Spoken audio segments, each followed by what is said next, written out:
Good day, students, and welcome to the fourth nugget in the lesson dealing with the conversion of biomass to biofuel. Today's subject is thermochemistry. You have most probably heard someone talk about the advantages of gasification. Maybe have you also heard about pyrolysis processes? Perhaps have you heard about biocoal, green coal, or maybe biochar? Did you ever hear anyone talk about torrefaction? And maybe the use of torrefied pellets as a co-firing fuel in coal-fired power plants. Generally speaking, do all these terms refer to different types of thermochemical processing of biomass?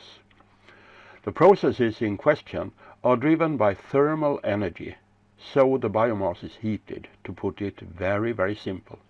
But actually, it's not just that simple. The picture in this slide is the simplest possible classification of the thermochemical routes. As you notice, there are four main ways we can go, but only three of them qualify as conversion processes. Pyrolysis might look as the simplest one to you. There are several definitions of pyrolysis, but essentially it's a thermochemical process in an oxygen-free environment. Typically, it is conducted at about 400 to 600 degrees Celsius. The main products are gases, a tar-rich bio-oil, and a char. The proportions between these primary products will depend on the temperature, the pressure, and the heating rate of the process. The second process we will discuss is direct liquefaction. In a previous nugget, we discussed the production of FAME through a chemical synthesis processes running at closed ambient conditions. The idea with that was to produce a substitute for light fuel oil. The feedstock in that process was residual vegetable oil. But starting from solid, lignocellulosic biomass, that will not be a feasible way to go. So what you can do then is to make a substitute for heavy fuel oil. That is called liquefaction, and will typically be done so that the biomass is ground to a fine dust. This powder is then suspended in a liquid solvent together with a catalyst. The suspension is then heat treated at some 150 to 350 degrees at a high pressure, 20 to 200 bar, depending on the solvent and the catalyst. The process time can be several hours. Gasification, as you might guess, is a process to primarily produce a gas. Depending on the conditions, may this gas be of very different qualities. Basically, is gasification a partial oxidation, so opposed to the other two processes is oxygen added. Depending on the process aims, can temperatures range from about 700 all the way up to 1100 degrees, and in some cases will pressure up to 20-30 bar be advantageous. In the simplest case is the process run in the low range of the temperature span and oxygen is supplied through air. Then will the product gas be a tar-rich, low heating value fuel gas. But if the process is run using steam and pure oxygen as oxidizing agents and temperature and pressure are optimized with respect to the feedstock, may the product gas be a mixture of hydrogen and carbon monoxide called synthesis gas, or syngas for short. Syngas can be used as a feedstock for advanced chemical synthesis to produce fine chemicals. And then may the gasification process be set more or less to produce anything in between these two extremes. Combustion is not a conversion process. Combustion is the one and only process that can be used to extract the energy from the fuel for use.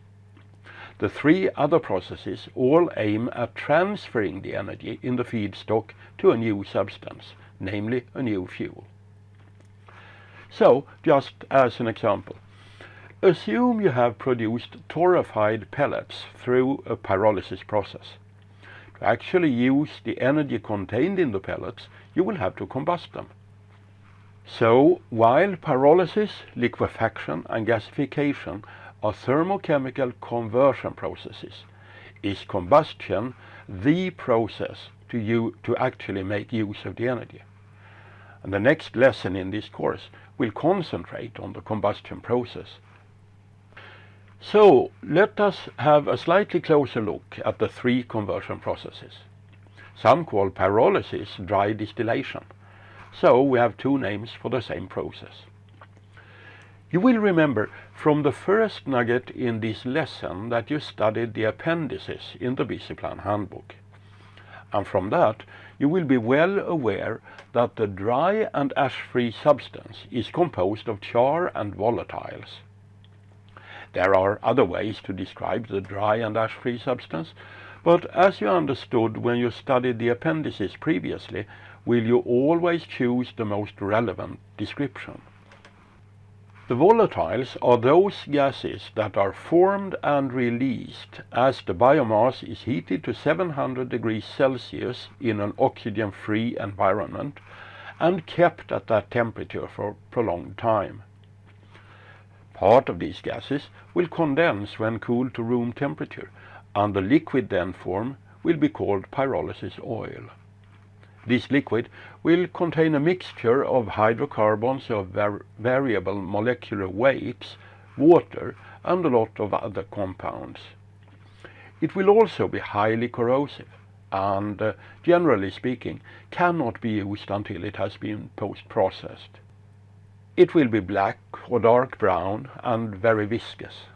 Such an undefined side product is often called tar.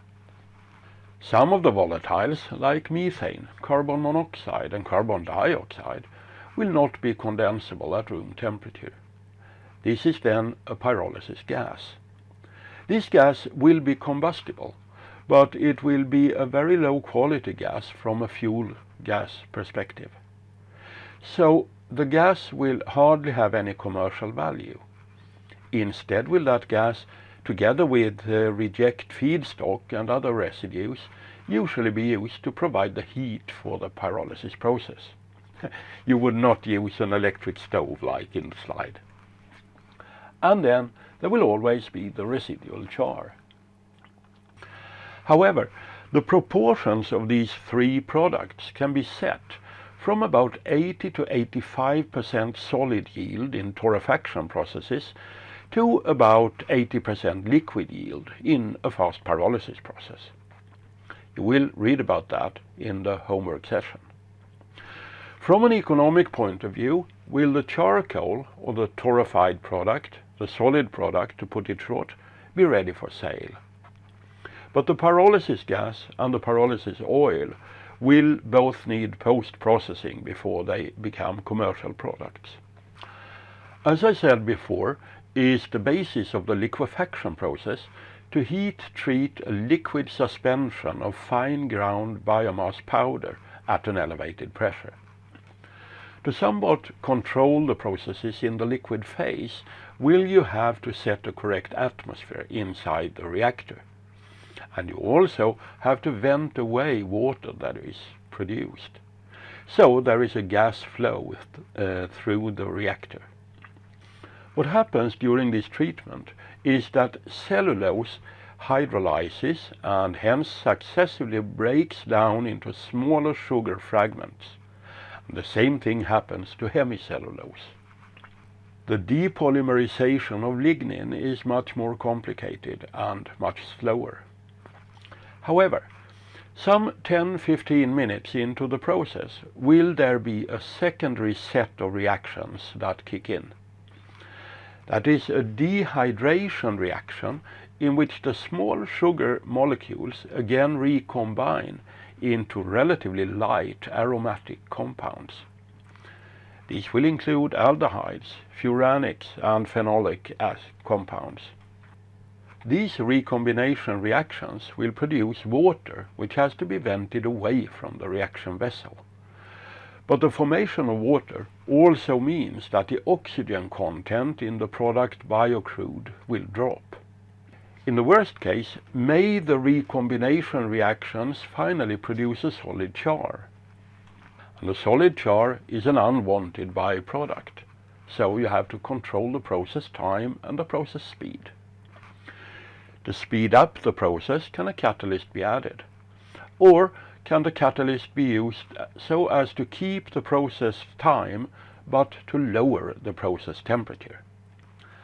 Acid catalysts, such as sulfuric acid, will accelerate the cellulose and hemicellulose decomposition. But they will not affect the lignin depolymerization to any great extent. So if the feedstock is lignin-rich, like woody biomass, will you want to use a basic catalyst instead? Potassium hydroxide, just to mention one possible example. The process pressure should preferably be supercritical with respect to the solvent used. Using some organic solvents like tetraline and palladium or platinum catalysts may a pressure as low as only 40 bar be sufficient, while combinations like methanol and copper magnesium aluminate as a catalyst may require pressures above 200 bar. So you have a great freedom to choose different combinations and set the process conditions.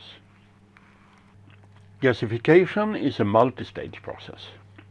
The heat needed for the gasification process is generated by a partial oxidation of the feedstock. So gasification can be described as a partial combustion process or as a firing with a major air deficit. That means that the inside of the gasifier is hot because of this fire. But it also means that you sacrifice part of the fuel. So let us have a look at what happens in a simplified way. First, there are the heat-releasing reactions. I only put up examples, of course, but you understand the idea. Heating the solid biomass will initiate the pyrolysis process. From the pyrolysis is one main product, the volatile compounds, and the second main product is char. I now have to clarify one thing with this picture. You might, from the picture, think that pyrolysis, solids gasification and liquid evaporation / gasification occurs in different vessels. Now, they do not. The gasifier reactor will itself encompass all three reaction steps enclosed by the green rectangle. So the pyrolysis gas, the char, and any eventual liquid will all be present inside the gasifier reactor. Now we said that the process runs at a deficit of air, but there will still be carbon dioxide and water vapor present.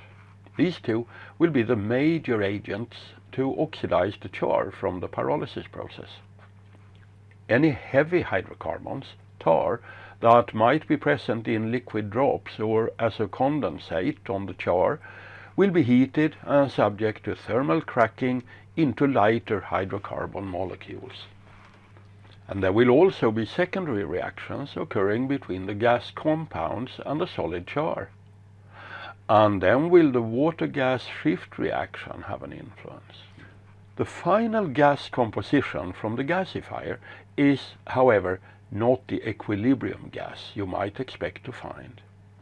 There will typically be higher amounts of hydrocarbon compounds in the producer gas than you would expect from an equilibrium calculation. The heating value of the product gas, or the producer gas as it is often called, depends very much on the amount of inert ballast gas inherent with it. In case the oxidant for the partial combustion is common air, then is there almost 4 nitrogen molecules added for each oxygen. So in that case will the product gas be a very dilute low heating value gas. If the input air stream is oxygen enriched, one may produce a medium heating value product gas. If the gasifier is fed with pure oxygen and steam to further enhance the char gasification and the water gas shift reaction, may the product gas be of a very high quality, a protein synthesis gas. The gas can be used directly as a fuel or further refined to a lot of different products. Now I've told you some of the basic things about the three main thermochemical routes: pyrolysis, liquefaction and gasification.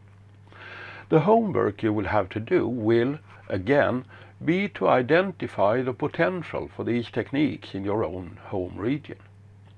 But before I leave you to do that, I will want you to learn a little bit more about the processes. To do that, I want to refer you back to the e-learning material you already used when we were talking about biodiesel production.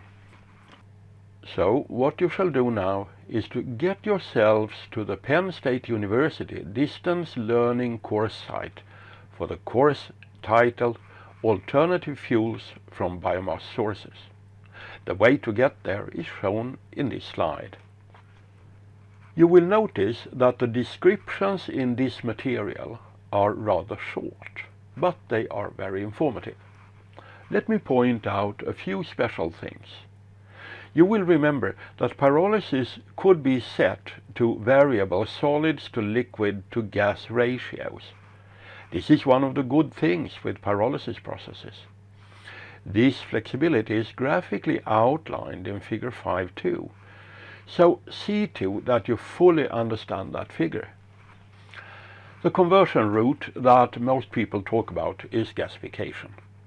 There are some very simple things to remember in gasification.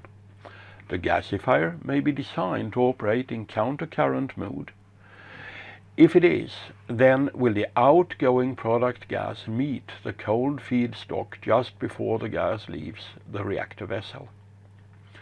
If that gas would contain condensable hydrocarbons, then will these hydrocarbon compounds condense on the cold and wet feedstock. So the gas will be more or less free from tar. But if the gasifier is co-current, will this not be the case? So make sure that you really understand the implications of the reactor designs as presented in figures 4.7 through 4.10. As for liquefaction, you will notice that the text in section 8.2 mentions only supercritical water as a solvent. You will have to remember that water is by no means the only solvent. Water is cheap, but it does have a very high steam pressure and it is very corrosive. So using water implies very high pressures and corrosion-resistant materials in the reaction vessel. So it might be worthwhile to consider other solvents. You will have to read more material in the homework session, but this material will give you the basics. So that was all for now.